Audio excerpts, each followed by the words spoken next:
Cuando empiece con rojita ya empiezo. Bueno, bienvenidos todos a Esto no es para saltar. Hoy nuestro invitado es Marlon, integrante del grupo Les Chats Parkour. Él lleva aproximadamente 12, 13 años, él ahorita me corregirá si estoy mal, entrenando esta disciplina.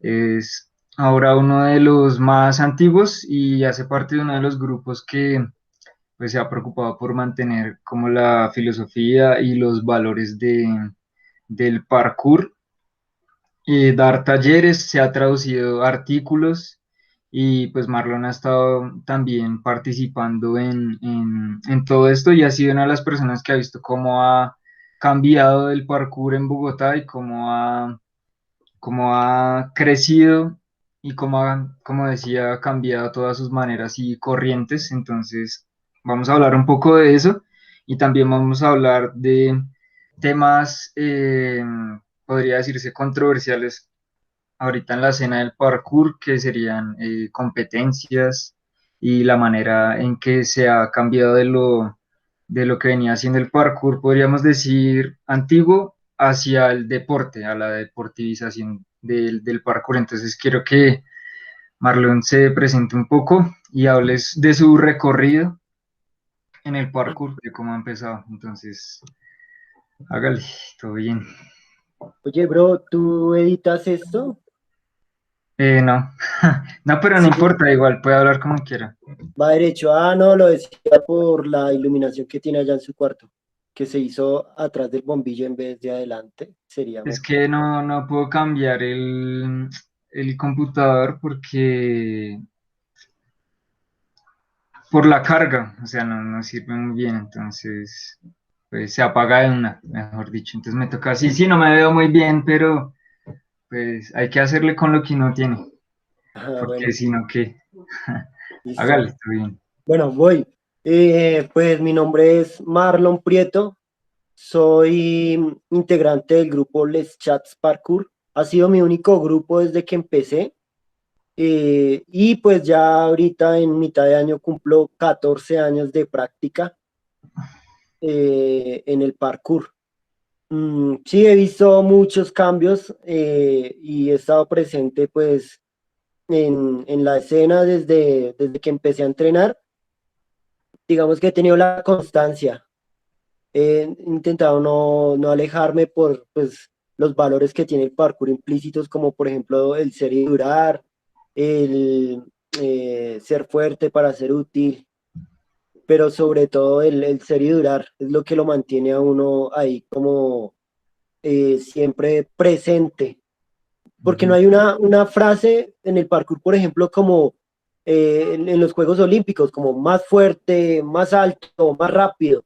No, aquí en el parkour la frase es de seguir, siga, porque cuando la gente ve que no puede ir más alto, no puede ir más rápido, o no puede ir más largo, entonces pues simplemente deciden que no sirven para eso.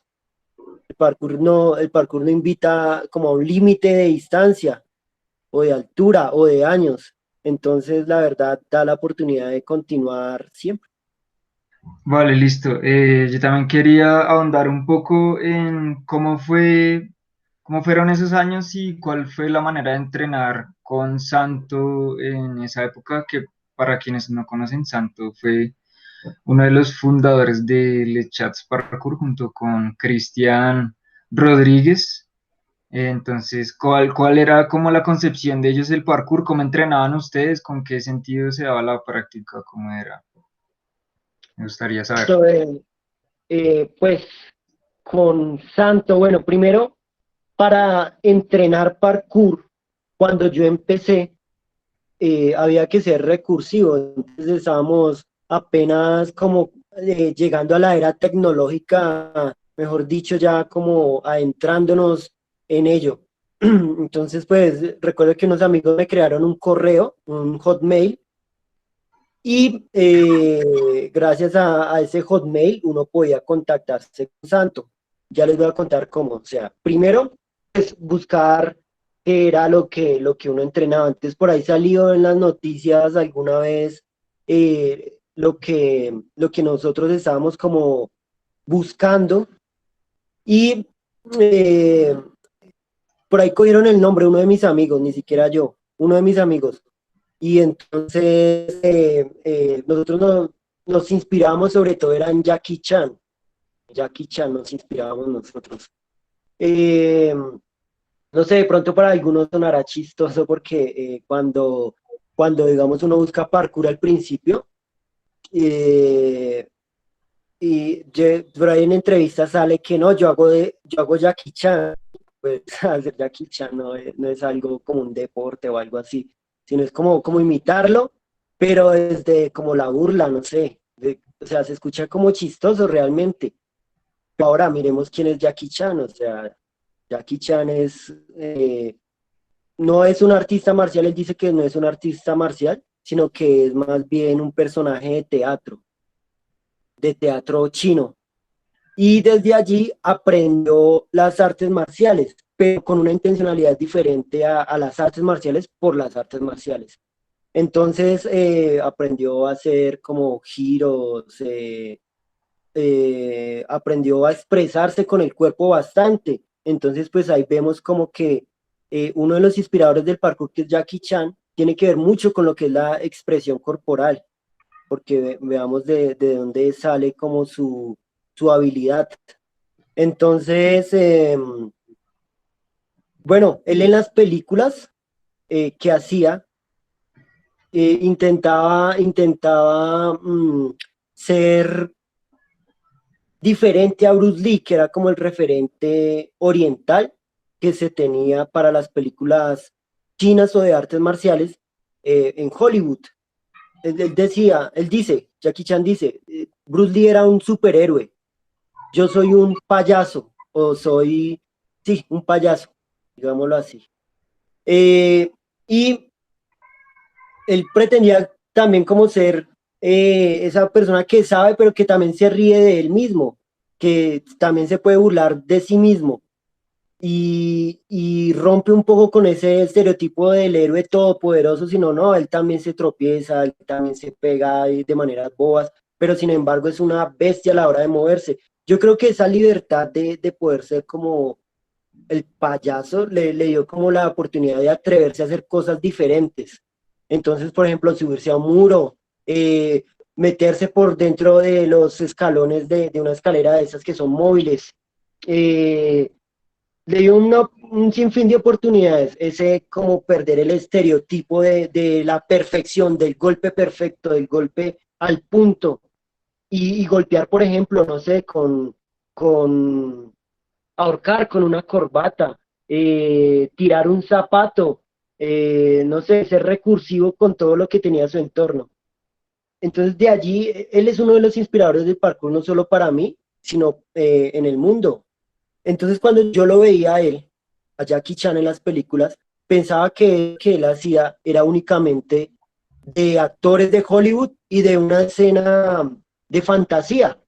Eso no era para todo el mundo, ¿sí? No todo el mundo podía subir una pared como un superhumano, o no todo el mundo podía saltar en una altura muy grande. Eso era solo para un grupo muy selectivo de personas. Eso era mi pensamiento. Y pues el de todo el mundo en general. Nosotros con unos amigos salimos a entrenar, yo tenía 16 años, y por ahí saltábamos cosas como retos, como retos de niño, que tiene cualquier niño, y comenzamos a entrenar un poco. Yo comencé como a entrarme mucho en ese mundo. Ya cuando mi amigo dice, oiga, lo que nosotros hacemos lo vemos en las noticias, yo dije, uy, esta es la oportunidad para hacer como Jackie Chan, o sea, para hacer que todas esas cosas que se veían de película se pudieran hacer en la vida real y de pronto comenzar a explorar. Y eso fue fantástico, o sea, tener un lienzo en blanco absoluto. No había nada, había muy pocos grupos que ya habían hecho movimientos, que ya se habían movido en lugares y que ya habían creado lo que hoy día conocemos como trazos. Ya era la oportunidad de crear. Entonces, ahí vi precisamente por esa noticia los que se movieron y la busqué en internet no aparecía absolutamente nada. Pues uno dice, bueno, se mueven como ninjas, entonces uno busca ninjas urbanos, aparecen videos, y entonces uno comienza a buscar, cada vez aparecen como los mismos en ninjas urbanos, ya por allá apareció la palabra parkour, ya gracias a esa palabra parkour, ya coloqué parkour Bogotá o parkour Colombia, me sale les chats, y ya me habían hablado un poco de les chats, un primo mío, y pues que sabían que tenían un método, y entonces para encontrarlos era muy difícil porque los chats siempre en las calles, siempre se mueven. Es muy difícil usted saber si no llega a la hora puntual, usted encontrará los chats. Y también en la antiguo, los chats antiguo. Entonces, pues yo siempre llegué tarde a todo lado, no sé, es un defecto de familia. Y entonces yo por ahí veía, me contacté con Santo por Hotmail, solo se podía por Hotmail, no había otra red social, Facebook, nada de eso. Era un correo, si Santo se lo respondía a usted bien, si no, pues seguir intentando. Santo me respondió el correo, me dijo, llegue, vamos a estar por el Simón Bolívar, llegué tarde, ya no estaban ahí, búsquelos. Llegué al Salitre, y en el Salitre estaban, de casualidad. Llego yo y Santo haciendo unos tic-tacs, pues se veía que su parkour estaba desarrollado más de lo común. Yo ya tenía unos movimientos, yo ya sabía lazy, sabía el gato, sabía speed, los básicos, pero y subir paredes un poco, pero ver ese tic-tac que hacía Santo era algo ya desarrollado, algo con técnica, algo con estudio y con mucha, como siendo minucioso en lo que hacía y preciso a la vez. Entonces, quedó sorprendido. Estaban les chats y estaba Familia Aire, porque antes, aunque eran dos grupos diferentes, pues digamos que como eran los dos únicos grupos, pues, era muy común verlos juntos. Entonces está Calvo muy amablemente me saluda y pues me trata como una persona como allegada. Santos era un poquito como más alejado, eh, y, pero a la vez era como un poquito más inspirador ver a Santo, porque era más técnico y hacía que su seriedad hiciera que uno le transmitiera respeto, ¿sí? Estaba concentrado en lo suyo, entonces también estaban pues varias personas ese día y pues también ver que el saludo también era fraternal, o sea, uno llegar y no estaba acostumbrado al saludo en un ambiente como el parkour, y el saludo era con la mano y un abrazo, o sea, después de la mano, como que lo acercaban a darle un abrazo, así sea un toque en la espalda, ¿sí? Y eso me pareció muy curioso y le llama a uno la atención como novato, ¿sí? Como decir, bueno, esta gente son buenos, saltan bien, eh, y tienen más experiencia que yo, y yo llego y de una vez con la mano y como una especie de abrazo, pues lo hacen sentir a uno como que es parte. Entonces, ese fue como mi inicio, así llegué yo a los chats, y desde que llegué yo quise ser parte de los chats, y pues comencé a mostrar poco a poco, pues que yo tenía disciplina, que yo tenía pues entrega, y que me lo estaba tomando en serio. Entonces, pues me propusieron, primero me propuso Familia Aire, que si quería podía pertenecer al grupo, eh, pero yo veía que en el chat se tomaba más serio el trabajo técnico y físico, muchísimo. La técnica era una base muy grande, aunque en Familia Aérea habían personas muy duras, como por ejemplo Porcario, y en su momento Calvo fue demasiado bueno, sino que precisamente por esa falta de disciplina en lo que es el físico y esa falta de atención en la técnica, Calvo se lesionaba mucho, andaba lesionado bastante y nunca pudo explotar ese talento tan grande que tenía, porque él tenía talento y tiene una mente muy grande y tiene unas propuestas muy buenas. Creo que los que más admiraba yo en ese momento en Familia Aire, como se movían, era Calvo y Porcario. pero ambos se lesionaban bastante. Entonces, por eso, en cambio, Santo por el otro lado, siempre un roble, siempre bien, siempre técnico, siempre evolucionando, físicamente inspirando a los demás, una bestia para lo físico. Después conocer a Cristian Rodríguez, que era como el arma escondida de los chats. Uno entrenaba con Santo, no veía a Cristian, cuando de repente, bueno, va a venir, pum, llega Cristian, una bestia absolutamente, un parkour mm, a nivel de cualquiera del mundo en ese momento. O sea, absurdo, era sorprendente verlo, hasta los antiguos de su época lo veían y con la boca abierta, uno también. Y pues mucho respeto, Santos y Cristian Rodríguez, los dos excelentes, excelentes. Entonces eso me inspiró mucho porque también Cristian llega y fuerte, muy fuerte, técnico, con una mente también muy amplia. Santo, técnico, fuerte, también una mente, y eso sí, Santo, una característica que tenía era inspiraba a los demás con su ejemplo, porque él siempre nos entrenaba, nos llevaba a entrenar bastante, con bastantes personas, y eso no lo hacía Cristian. Cristian enseñaba a grupos reducidos, grupos pequeños, selectivos, seleccionados. Él no entrenaba con cualquier persona, así como que usted dijera, no, ese man se ve que es flojo, se ve que pues lo hace como porque sí, no, de que con Cristian no se entrenaba así. Santo en cambio aceptaba, y pues las mismas personas iban yendo porque se exigía bastante. Entonces me gustó eso de Santo. Y yo me pegué sobre todo con Santo a entrenar harto porque pues Cristian digamos que no tenía la misma disponibilidad de tiempo. Santo era muy entregado y sin pedir nada a cambio nunca. Nos entrenó los sábados de 8 de la mañana hasta por ahí que las 12, ya por ahí a las 2 a veces se quedaba, 3 se quedaba a veces.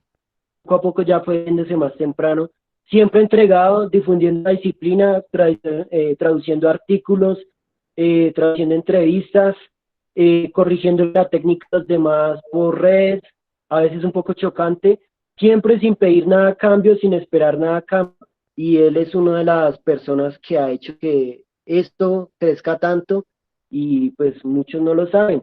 Yo transmito lo que me enseñó Santo en cuanto a la técnica. Él lo primero que me dijo fue, pues usted salta bien, pero hay que leer, tiene que saber qué está haciendo, porque si usted no sabe qué está haciendo, pues no le va a durar nada de esto. Siempre nos inculcó el durar, y pues él es el ejemplo. Tanto Cristian lo mismo, pero como les digo, era más personal con él. Ujú. Pues yo digo que son como dos clases de maestros muy. Están ahí las dos formas de ser maestros muy representadas, como dos arquetipos del maestro. El tipo que va a la montaña solitario y lo siguen muy pocos discípulos, y la otra parte que es como más el maestro que esa pedagogía para todas las personas sin importar quién sea o la condición en la que esté. Entonces, yo creo que las dos partes son importantes porque hay formas en que las personas aprenden dependiendo de su personalidad y de su forma de ser. Eh, entonces, bien interesante lo que usted me cuenta. También quería saber que, cómo ha sido para usted o qué ha sentido usted al ver que muchas de las personas que comenzaron en esa época con usted, pues ya no están entrenando, o sea, se ve, y cosa que a mí también me ha pasado, me pasó, y es ver personas con las que uno comenzó, ya no están al lado de uno, como que el grupo de personas que tenía uno o las personas que también eran referentes para uno, pues ya dejaron a un lado el parkour y no sé, se dedicaron a otras cosas. ¿Qué piensa usted respecto a eso? Sí, al principio es difícil de aceptarlo porque uno pues tiene como muy en cuenta esos valores y se los toma en serio, ser y durar. Otro valor, como por ejemplo ser fuerte para ser útil, es sobre todo ese valor, es el que los deja irse del parkour sin tener un remordimiento. ¿Por qué? El ser y durar, aunque nos dice pues sí que hay que tener como longevidad en esto, y que hay que ser, o sea, el ser es estar a la vez, en todo momento, el ser no tiene fecha de vencimiento, ¿sí? Y pues lleva hacia la segunda palabra, que es también durar.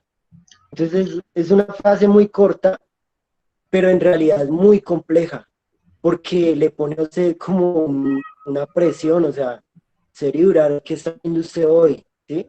Sí, usted entrenó ayer, pero ¿y hoy? Es un hoy constante esa frase para uno estar en el parkour. Eh, por esa frase, pues digamos que yo pues, me comprometí bastante con el parkour, me gustó mucho, veo que tiene como una visión en el mundo y en un cambio, como en un despertar de la conciencia del ser humano y por eso le apuesto todo. Entonces decido estudiar educación física para enseñar esto. Y eh, por ahí, por la educación física y por la enseñanza del parkour, importante y trascendente que yo veo esto para la humanidad en general, yo puedo dar en el parkour y mi serie durar lo continuó. Mis otros compañeros ya tenían edad, a diferencia de mí. Yo llegué y yo era muy joven. Santo, por ejemplo, ya tenía 26, 27 años. Cristian Rodríguez sí era más joven, pero igual tenía pues ya edad, ya era adulto. Calchango, todos. Eh, y entonces, y otras personas como por ejemplo Oscar, Oscar también era de Les Chats, y bueno, otros, Porcario, que era de Monkey School. Bueno, esas personas ya tenían su edad y cuando llegaron al parkour ya eran mayores. Entonces, ya tenían una carrera y ya tenían, digamos que había transcurrido tiempo en sus vidas, ya me imagino que habían abandonado cosas, habían construido otras y tenían que apostarle pues a eso que ya tenían independientemente de que hubieran conocido el parkour. Entonces, por ejemplo, Santo estudiaba filología francesa, no sé si se diga así, y pues esa, digamos que lo que uno estudia le marca un destino y pues Santo, bueno, no en todas las personas porque Santo también, digamos que trabajó después en otra cosa, en Caracol con el desafío y trabajo también pues en cosas que tienen que ver también con la actividad física.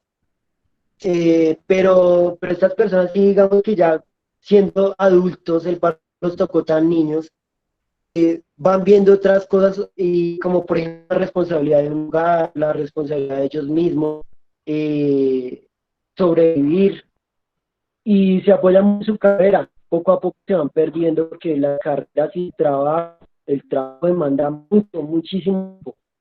Entonces es muy normal que se vayan alejando. Por ejemplo, cada que entrena conmigo, ciencias políticas, él es politólogo, eh, se fue alejando también, los compañeros más cercanos iban alejando normal, porque tienen que sobrevivir. Creo que ese hecho de sobrevivir es lo que va alejando a las personas y uno lo comprende. Yo, por ejemplo, escogí que mi supervivencia estuviera ligada al parkour, por eso puedo seguir y por eso puedo seguir entrenando. Ellos tuvieron otra elección. Sí, claro, entiendo.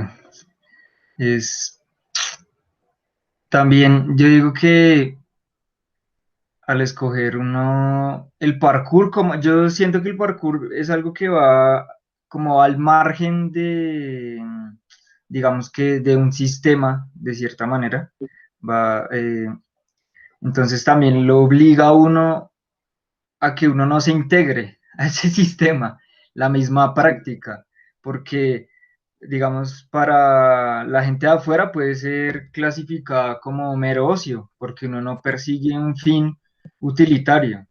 pero dentro del parkour sí se persigue un sentido, que es romper con esas figuras hegemónicas que han existido desde el auge, digamos, del capitalismo y el utilitarismo, que es ver al ser humano como una herramienta. Entonces, eh, bueno, ya que estamos en eso, quería también tocar ese tema. Usted dijo que estudió educación física, en la pedagógica es licenciado, y ser educador físico es muy diferente a ser licenciado en deporte, ¿no? Se aprenden cosas distintas y se mira el cuerpo de una manera completamente diferente, empezando porque el cuerpo no es solo un ente físico, sino que es corpóreo, es desde donde se basa la experiencia humana, desde que también tiene que ver con lo animal, aunque no se crea. Y, y también lo otro que usted me ha hablado, que fue la primera persona que me dijo acerca de eso, es ver el parkour desde un ángulo artístico, un parkour que tiene que ver más con la creatividad, con saber adaptarse, conocer el propio cuerpo, prepararlo y, y salir al espacio a transformarlo, a proponer, no tanto a intentar rendir o ganar en habilidad o medirse con otros, sino como es la búsqueda del artista, que es ir por el propio camino y intentar aprender a partir de él, ¿no? Es como un conocimiento muy holístico en vez de usar el cuerpo como una herramienta física que me ayuda a alcanzar objetivos que yo me he trazado, como un esquema, por decirlo así. Entonces quisiera usted, ¿qué, qué pensamientos tiene acerca de eso? Que podría... Eh, sí, pues cuando yo estaba precisamente en esa búsqueda de la carrera que quería elegir para estudiar y a la cual me quería dedicar, busqué si tuviera que ver con el parkour y entender más el parkour. Entonces yo sabía que en la universidad pedagógica podía entender más de lo que yo estaba haciendo, porque yo siempre he tenido la curiosidad y he tenido como ese pensamiento de que esto va más allá de saltar, va más allá de pasar un obstáculo y de que sea algo tan físico, y sobre todo para la humanidad como está ahorita, como está en este momento, ¿sí? Porque yo pues, siempre he sido muy observador. Entonces yo, por ejemplo, salí de estudiar en el colegio y fue cuando conocí el parkour, ahí recién salí y, y después estuve en la calle un poco entrenándolo, después estudié logística en el SENA, pero ¿y qué? Y me metí como a era una oportunidad laboral muy grande en ese tiempo, porque pues estaba pegando duro la logística empresarial. Y yo sabía, mi papá sabía, y le dije a mi papá, cógeme la carrera. Y él me dijo, es esta, vea, porque pues él también era logístico en una empresa de medicamentos, distribución de medicamentos. Y entonces yo estudié logística y comencé a ver como precisamente cómo los cuerpos son diferentes ya después de haber conocido el parkour. Y comencé a ver de pronto cómo tenía yo que asumir posturas diferentes, sentarme, ya cuando tuve que hacer las prácticas, sentarme al frente de un computador, estar metido en un almacén 8 horas, eh, estar pendiente de los procesos, de que todo era muy mecanizado. En realidad es como máquina, ¿sí? Como una máquina. Eh, y que uno como que es una pieza más, una pieza reemplazable. Y entonces comencé a hacerme preguntas sobre mi propia vida, o sea, ¿para qué nací? ¿Para qué es mi cuerpo? ¿Para qué tengo yo 2 brazos, 2 piernas, unos ojos? ¿para qué? O sea, para simplemente teclear un computador, para estar sentado en una silla. Y mirando hacia mi alrededor veía, por ejemplo, los pájaros volar mucho por ahí, por el almacén, libres, muy libres, disfrutando pues de su movimiento. Y entonces yo decía, ¿será que pues los seres humanos, nuestra forma de movernos es esta? O sea, estar en un espacio reducido todo el día, toda la vida, 7 días a la semana, 6 días a la semana, descansar un día y ese día no tener energía para disfrutar la vida. Yo pensé que era eso, que eso es lo normal, eso es lo que todo el mundo asume. Pero entonces, yo dije, yo en el parkour no me sentía así, yo sentía que yo podía ser como ese pájaro que pasaba volando, yo podía sentir que mi cuerpo en realidad servía para algo, que me podía desplazar y que yo era único, que en realidad era único, no era reemplazable y que mis ideas también valían bastante y que no tenía que rendirle cuentas a nadie, porque en el parkour uno es su propio maestro, sobre todo los que empezamos fue así, aunque nos den bases, uno es el que va y practica y practica y practica un gato, por ejemplo, hasta que le salga, o el equilibrio, y uno se corrige, y uno se graba y mira a ver si está bien, si está mal, y uno se va corrigiendo y puliendo. Entonces, por todo esto, yo dije, no, tiene que haber otra forma, no, no creo que nosotros los humanos tengamos que estar sometidos a esto.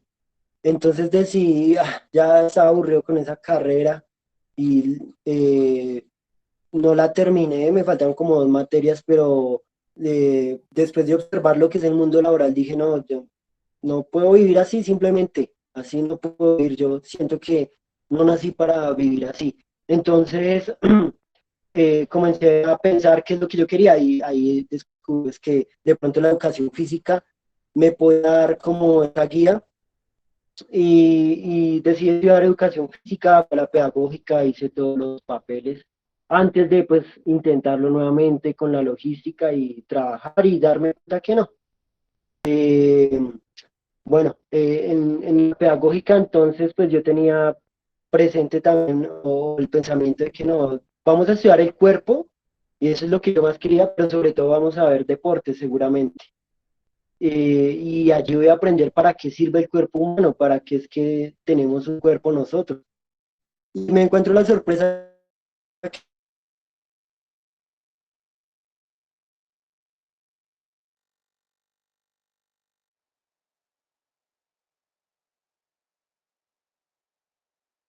la- Se trabó, espere, se acaba de trabar.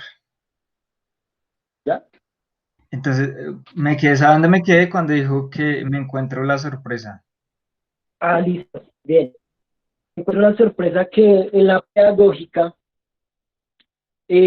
no se iba a ver únicamente el deporte, ¿sí? Sino que habían cambiado de modelo pedagógico y dividieron a lo que se enseñaba, que era educación física, deporte y recreación. Lo dividieron y un solo programa de educación física, un solo programa de recreación y un solo programa deporte. Yo entonces elegí la educación física, no sé por qué, pero yo siempre donde mando pruebas o algo paso, no sé, y pasé de una al primer intento. Me fue muy bien en la prueba de potencial pedagógico y me encuentro con que comienzan la primera clase es romper el estereotipo de educación física. Entonces, ¿qué es la educación física, no? Es donde el profesor es gordito ahí, lo ponen a dar vueltas a uno, tomando tinto, y entonces se convierte en algo como en una constante pregunta, una pregunta, siempre preguntando, oiga, esto sí es así, esto, la educación física sí es esto, y después la pregunta de qué es educación física y eso, sobre qué actúa sobre el cuerpo, ¿sí? Y cuando llegamos al cuerpo, entonces comenzamos a preguntarnos, bueno, ¿y ahora qué es cuerpo? Todas esas preguntas que yo me hacía cuando yo trabajaba, las estábamos viendo en clase. Para mí eso era algo mágico. Era algo totalmente revelador para mí, que estábamos viendo autores en filosofía, estábamos viendo sociólogos que intentan dar respuestas a esa pregunta, ¿qué es el cuerpo? Y entonces también hay estereotipos que en la universidad los llamamos paradigmas, paradigmas del cuerpo. Paradigmas como una idea que se asume sobre algo y que se asume eh, ya sea por una, uy, Laura Piamontes sí me escribió que feliz cumpleaños, vea, y hablando del parkour, acaba de escribir. Severo, Bueno, severo. sí, uno de los fundadores del parkour, para el que de pronto no conoce, son humanos, son seres humanos.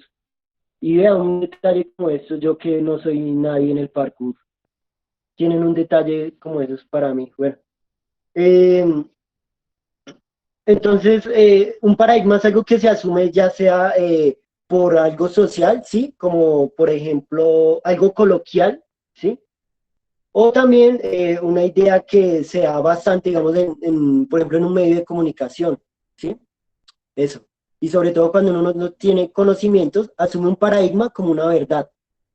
Entonces, hay varios paradigmas de cuerpo que están dados dependiendo del momento en la historia y dependiendo el grado de desarrollo del conocimiento humano. Entonces, por ejemplo, está el paradigma de cuerpo en Grecia. Es de los primeros que uno ve cuando uno estudia educación física o bueno, cuando uno estudia el cuerpo, ¿sí? Lo puede estudiar los de artes escénicas.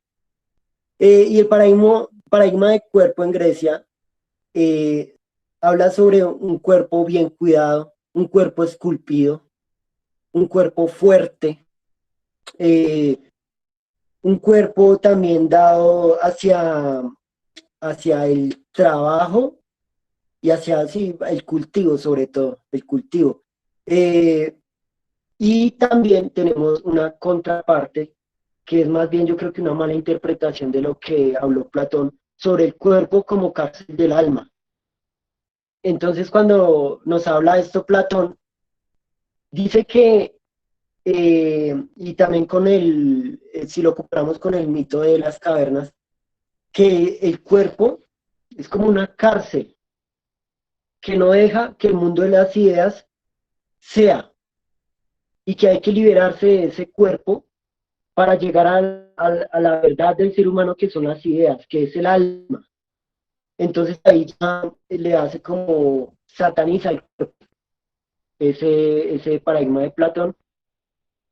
Y con ese paradigma también se va a casar bastante, bastante la religión católica, el cristianismo, el cristianismo. Entonces ahí ya hablamos de otro paradigma que es en el oscurantismo, ¿sí? En la Edad Media, y se llamó precisamente oscurantismo porque pues al no tener acceso todos al conocimiento, los que tenían el conocimiento y los libros, que en ese tiempo eran la religión, digamos, los que tenían esa claridad. El resto simplemente tenían que creer, creer y asumir. Entonces, la religión toma ese paradigma de Grecia, pero desde Platón, también un poco guiado por Sócrates, y comienzan a tener también el cuerpo como cárcel, pero también como el cuerpo como pecado, el cuerpo pecaminoso, y entonces comienza a lacerarse el cuerpo para castigarlo, porque el cuerpo es objeto de deseo.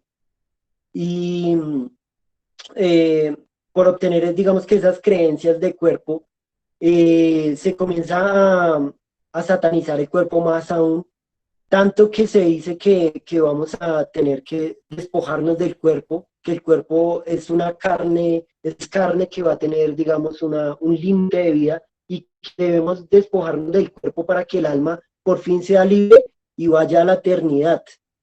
Entonces se marca una dualidad de cuerpo, una dualidad donde el alma va por aquí y es lo bueno y el cuerpo va por allá y es lo malo.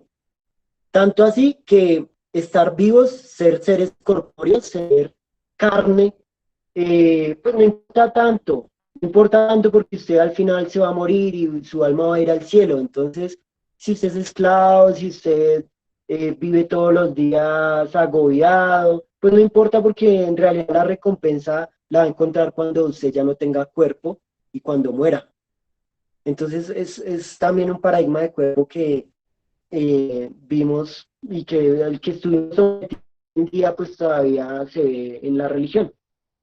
El otro paradigma de cuerpo es el cuerpo como máquina y eh, este paradigma de cuerpo lo coge mucho el deporte, ¿sí? El cuerpo es una máquina. Ahí vemos, por ejemplo, a los atletas, a los que dicen atletas, a los deportistas diciendo que no, que el cuerpo es una máquina, que hay que engrasarla, que hay que tener, digamos, en cuenta su funcionamiento para mejorarlo y ven al ser humano eso como simplemente una máquina que no siente, que simplemente tiene que rendir.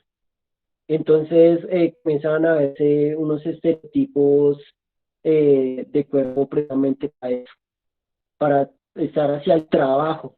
Cuerpo, o sea, para las máquinas, para el trabajo. Si usted concibe su cuerpo como una máquina, usted simplemente está destinado a ser una máquina, a no sentir, a vivir precisamente para ello. Y este paradigma de cuerpo pues pone también mucho lo que es eh, las políticas capitalistas, ¿sí? Que buscan precisamente eso, conseguir el capital.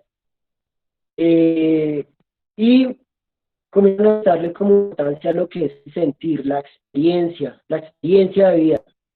Eh, y podemos ver, por ejemplo, también otros estereotipos, como por ejemplo el cuerpo para la guerra, el cuerpo para la belleza únicamente, ¿sí? Eh, para la publicidad, también tiene que ver con ello, con la belleza. Y en medio de esos paradigmas que hemos tenido, comenzamos a buscar, bueno, entonces el cuerpo, ¿qué lo determina? Si han habido diferentes pensamientos de cuerpo en la historia y en la sociedad, entonces, ¿qué es lo que determina el cuerpo? Entonces comenzamos a ver, bueno, si han habido diferentes posturas sobre el cuerpo, significa que determina en realidad el pensamiento. Lo que el ser humano piensa de su propio cuerpo determina lo que el cuerpo es. ¿Qué determina el pensamiento? Las variantes que determinan cualquier cosa en la vida del ser humano. Política, sociedad, cultura, economía, historia, educación, todas esas variantes determinan el cuerpo. Entonces el cuerpo es determinado por el contexto y el contexto siempre está en un territorio y en un tiempo. Dependiendo del territorio y el tiempo, vamos a ser capaces de tener una concepción del cuerpo. Por ejemplo, la concepción del cuerpo para los católicos no es la misma que para los musulmanes. Están en contextos totalmente diferentes, totalmente apartados, y sus ideas están determinadas por algo muy poderoso y es la cultura. La cultura determina mucho el cuerpo, jala bastante lo que es el cuerpo y la política también. No, es que todas las variables que nombré anteriormente determinan el cuerpo.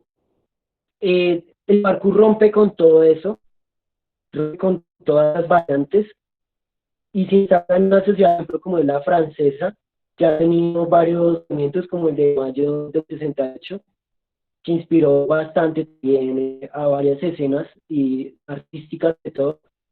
Y pues que uno diga, bueno, precisamente el contexto que haya nacido en Francia no es una casualidad, no es casualidad el pensamiento de francés, las migraciones que han habido en Francia, pues sabemos que Francia está presente en continentes como el africano y pues termina bastante la vida política allí.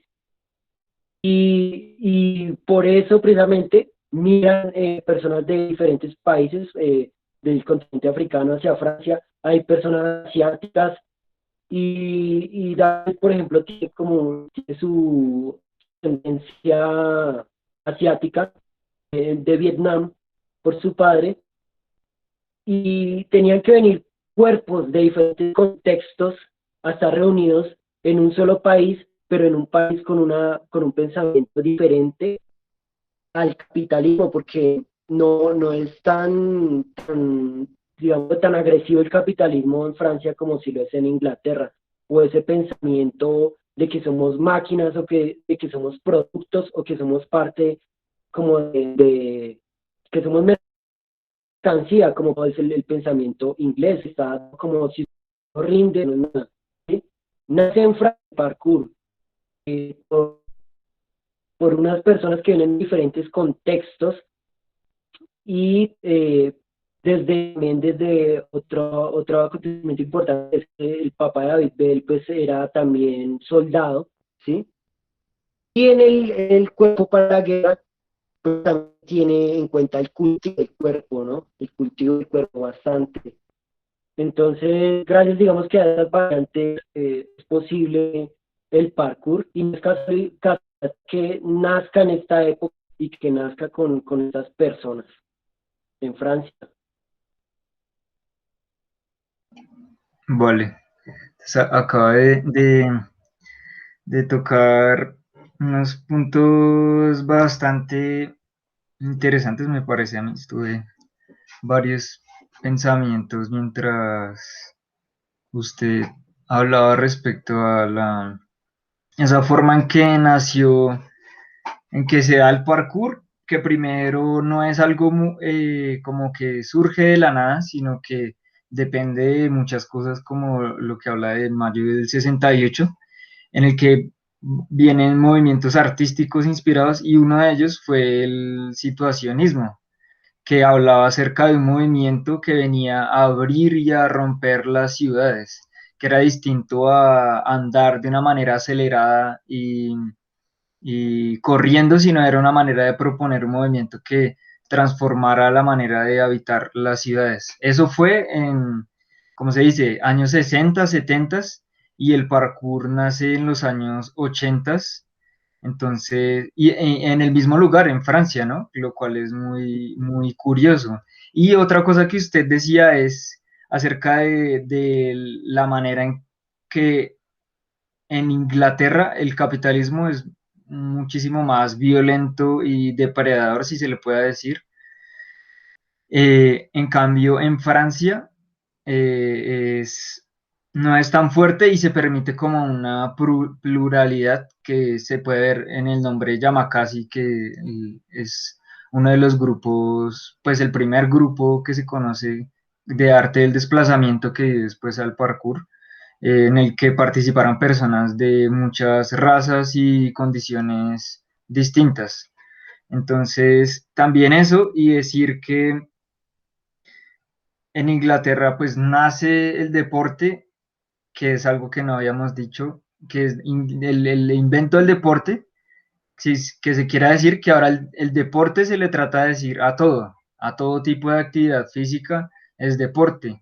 Y es ese intento por homogeneizar la búsqueda de qué es el cuerpo, ¿no? Es intentar decir, y es lo que pasa ahora, pienso yo, para ir ahora a contextualizar con lo actual, que es el cambio del parkour de como usted lo cuenta, de la búsqueda individual, etcétera, a tener coaches de parkour, lugares especializados para entrenar, la manera en que se ven las personas ahora a entrenar parkour, que es a salir a demostrar que son los mejores o a salir a hacer las cosas más difíciles simplemente por, por ese espíritu deportivo que existe, ¿no? Que es utilitario, que es de rendimiento, que es de ver el cuerpo como esa máquina, como esa herramienta agónica que intenta solo ser utilizada para eso, para un fin que uno tiene, en el que se tiene un ideal acerca del cuerpo. Y también trata sobre eh, jugar sobre los límites que se proponen respecto al deporte, o sea, un deporte no se puede salir de sus propios límites. En cambio, el parkour se trata constantemente de romper esos límites que se proponen respecto a las formas de desplazamiento, a los lugares que se utilizan para moverse y la forma en que las personas se mueven y se adaptan para proponer recorridos. Entonces sí me parece bien importante haber tocado ese punto. Entonces, eh, ya como para finalizar un poco el podcast que llevamos bastante tiempo, quisiera un poco que diera su opinión respecto al panorama actual que ve del parkour sobre las competencias y sobre lo que estamos viendo ahorita, por ejemplo, con la FIC, que nosotros pues nos hemos hecho como una oposición respecto a lo que se ha hecho y pues bueno, se ha criticado, etcétera. Entonces quisiera que también diera su opinión respecto a eso y también pues cómo le gustaría ver el parkour de aquí a unos años y su propio parkour, eso. Listo. Bueno, el parkour actual me parece que tiene contrastes, ya no es tan homogéneo como era antes, pero es que antes tenía, o sea, se puede decir homogéneo, pero en realidad era como más variado, con más colores. Por ejemplo, el parkour en Francia, pero los fundadores del parkour siguen en Francia y luego, bueno, se distribuyen por el mundo, sobre todo en Europa. Pero, por ejemplo, para los latinos, tuvimos que nosotros crear nuestro propio parkour aquí, comenzar a explorar nuestros obstáculos. Por eso es muy variado y el movimiento se veía diferente. Y nos llevaba como a enfrentarnos con nosotros mismos, ¿sí? Entonces, era como que el parkour crecía por unas ramas totalmente diferentes dependiendo del país. Y eso era lo homogéneo que, a lo que me refiero, o sea, la variedad del contexto, ¿sí? La variedad de los trazos y de las propuestas. Ahorita en la actualidad, eh, con la FIC, por ejemplo, se intenta homogenizar el tiempo de una presentación o de un video. Y para ello, las personas optan por hacer líneas donde la calificación mayor, la persona que va a ganar, usted sabe que no es la persona con mejores propuestas, sino la persona con más dificultad. En realidad, si usted quiere ganar un torneo de esos, usted haga dificultad, ¿sí? Así de fácil. Usted haga doble core, haga doble mortal atrás, doble mortal al lado, y combínelas en un mismo trazo, la misma línea, como lo llaman ellos, y verán que ya van a ganar, ¿sí? Eso no es nuevo, eso es totalmente viejo. El parkour traía cosas nuevas, traía como por ejemplo usted compartir sus conocimientos con los demás sin esperar nada a cambio, como lo hizo Santo. Entrenar con otra persona de cualquier lugar del mundo, del país o de la ciudad, sin tener algún problema, algún raye, porque usted en la competencia me vio mal, o me dijo esto, o usted en la competencia hizo trampa, o usted contrató bots para su votación. Eso no se veía antes, ¿sí? ¿Por qué? Porque la competencia no estaba. El parkour tenía, cuando uno explicaba qué es parkour, uno que decía, eh, el arte de desplazarse de un punto A a un punto B lo rápido y efectivo posible, ¿sí? En el parkour no hay competencia, uno siempre explicaba. No hay maestros, también explicaba uno. Eso. O digamos que sí, usted era para quitarle la necesidad de tener un maestro para aprender, no, salga a la calle y explore. Ahora pues se intentan buscar como, no, yo le enseño a esto, yo soy el coach de este, soy el maestro de este. Y eso lo que hace es crear una dependencia y transformar al parkour. El parkour, así como yo estaba metido allá en la empresa, en las empresas que trabajaba, veía el pájaro volar, yo veía en el parkour una libertad y una independencia. Ahora se están buscando las dependencias, ¿no? Necesito a mi coach que me haga la rutina, ¿sí?